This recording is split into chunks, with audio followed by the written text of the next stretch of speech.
What's up, YouTube? It is your boy, Little DJ 227, aka Darius Davis, and today we are here with my Week 3 matchup of NPBF. And for people, this is D League. Kenji is in main league. The thing about D League, I was in main league, like we said, I was in main league, but I didn't like playing monotype, so I went and just didn't try. I got demoted down to D League, but that is neither here or there. Um, Today we are playing Matthew K, I believe. We have two Matthews, I believe. So I'm playing Matthew K. You can see here he brought Pidgeot, which was his Mega, Moltres Galar, Quagsire, Double Zygarde, and Uxie. Now, another thing I want to mention about NPBF D League, the person who is kind of running D League is a person I would consider one of my mentors.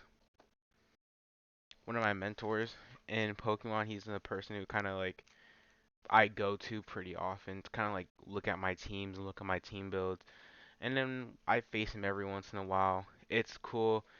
Um, Nathaniel, I love you, bro. You're a real one. But let's go ahead and look over my team for this week. So here you see here I brought my Mega Medicham. So I want to note this. Um Actually here we can go ahead and open up the doc now and I can show you his full team. Didn't want all these. I should have had this open already. That's on me though. But see here, here's my team and here is yeah, Matthew K. My man's brought has Zygarde 50%. I was scared for Celestia. I was scared of Kyurem. G-Moltres, I was scared of Whack. I was kind of scared of PZ. Quag, Uxie, Togedemaru, Double, Pidgeot. So a common theme in my first 2 weeks of matches was that was that my um Spectrier versus my opponents had basically no counters. It could come in at any time and click Shadow Ball and have its way with my opponent. But this week he had three normal types, so my Spectrier wasn't as free, but it still put a really good dent into my opponent's team if I got it in on something. So, but let's go ahead and look over my prep. So I realized off rip Mega Medicham puts in work versus his team. So I brought it. I brought Thunder Punch, Ice Punch, Drain Punch, Bullet Punch, Pure Power, Max Speed, Max Attack, Jolly. Um, I brought Life Orb Clefable with Moonblast, Flamethrower, Shadow Ball, Life Orb, Magic Guard. I realized, especially since he didn't bring Celesteela, I realized pretty early on that through my prepping process that um Clefable comes in for free and clicks Moonblast on his whole entire team. And especially since he didn't bring Alolan Marowak or Celesteela, I was able it made the move even more free if I ever decided to switch it in and click the moves. And I also brought Flamethrower and Shadow Ball. Flamethrower again for Celesteela and Shadow Ball for um Uxie and yeah, just Uxie. So if I got the opportunity to, it could just sit there and sweep. Um, Brought my AV Incineroar with Intimidate, Flare Blitz, Knock Off, Close Combat, Thunder Punch. Um, AV because it was gonna be able to take hits, and this set did do what it needed to do versus his team. The only thing I was scared of with this Incineroar set was Quag, but you can see later on, um, Quag was not a big problem. Spectrier, I ran Life Orb sub Nasty Plot this week because I didn't really see the benefit in running Scarf, and plus I didn't really think Spectrier was gonna be that big in this week's matchup because he had three normal types and three ones that could take alright damage. So I just went set up a nasty plot. I was thinking I could set up nasty plot and click dark pulse and have my fun and have my way, but again, we'll see how things go. I also brought AV Slow King with Regenerator, Scald, Ice Beam, Grass Knot, Flamethrower. Um, it did. This was just a. I wanted to bring offensive Slow King. I'm like, but I also want to take advantage of its bulk factor. So I just brought AV. I brought AV. Of course, you run a Regenerator, and then you have Scald, Ice Beam. Um,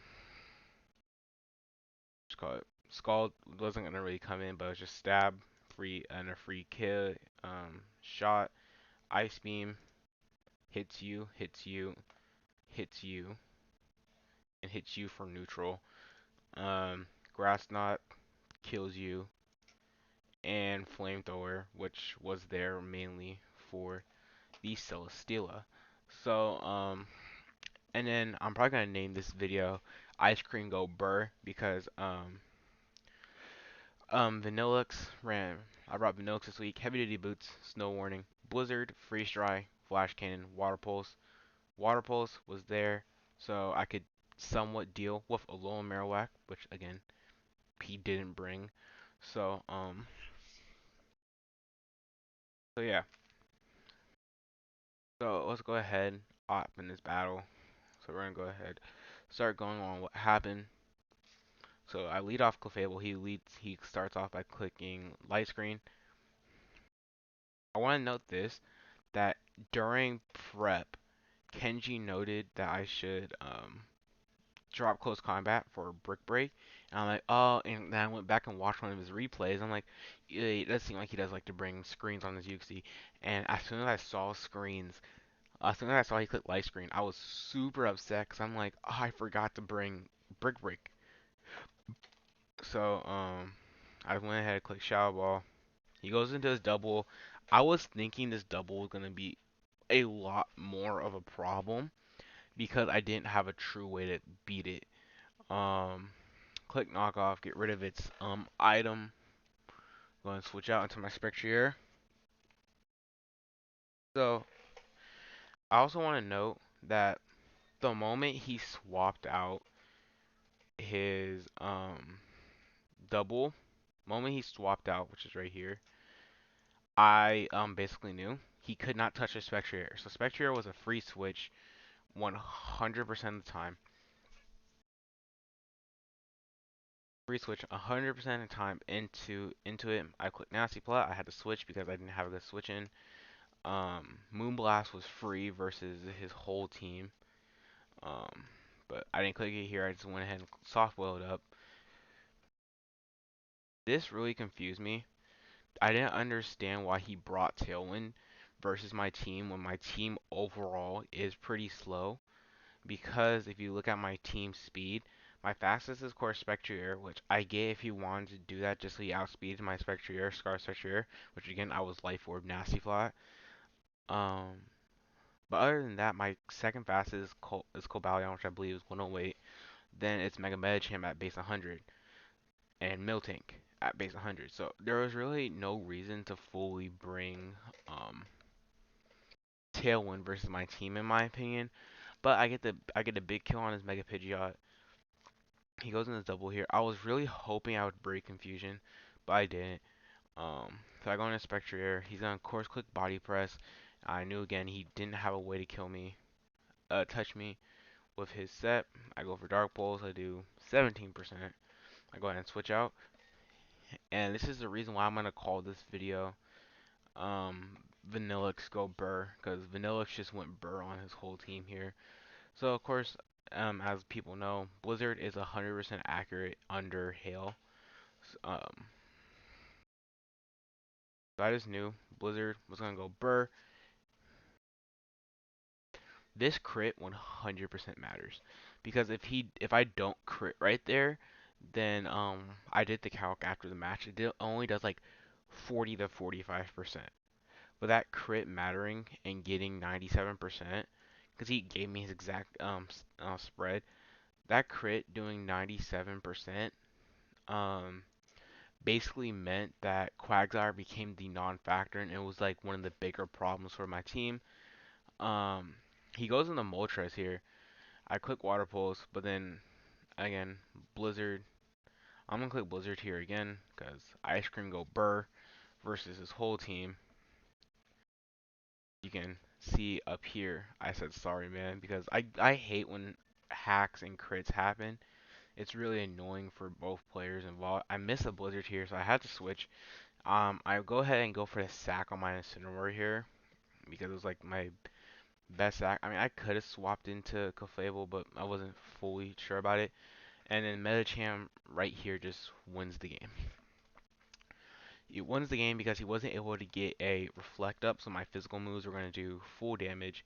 He tried to go for a Cotton Guard here, didn't work out for him.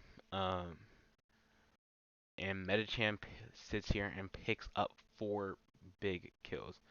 Bullet Punch kills. So yeah.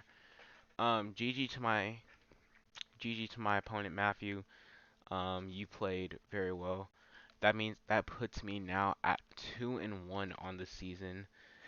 Going for going for the win out on the season. Who knows what will happen? But yeah. Also, let me know if you guys ever want to